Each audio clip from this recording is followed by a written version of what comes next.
మెల్లిగా కూర్చోండి.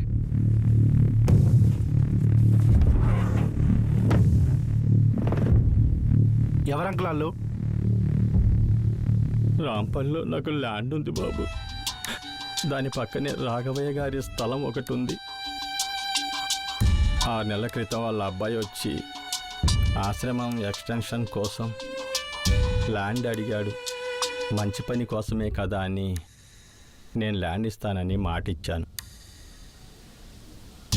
ఇంతలో సడన్గా వీళ్ళు వచ్చి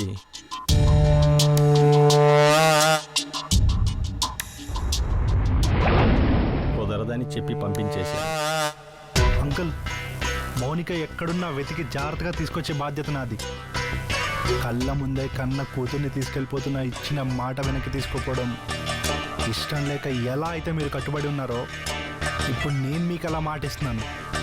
మీరు అనుకున్న టైంకి తన పెళ్లి చేసే బాధ్యత నాది.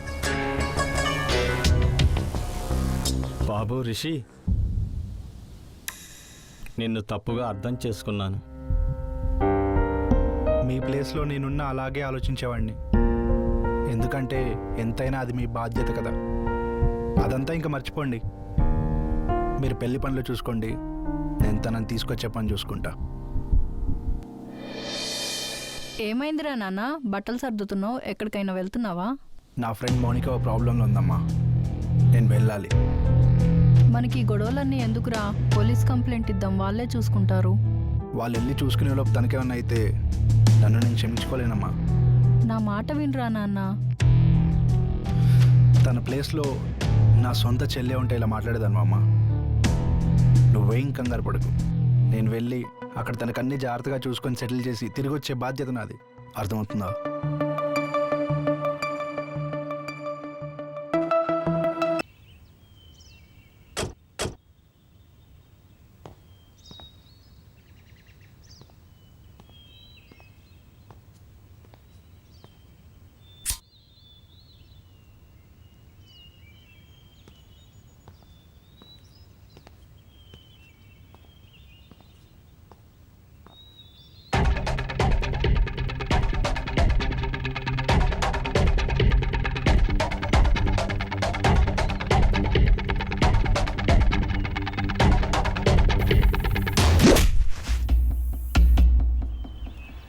కాపాడినా, నన్ను చంపేస్తారన్న, ప్లీజ్ అన్న.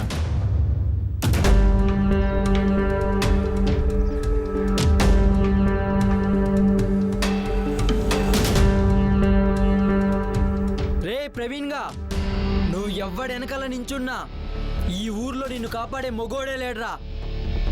రేయ్, నువ్వు తప్పుకోకపోతే నిన్ను కూడా నిలువుగా చీరేస్తాన్రా.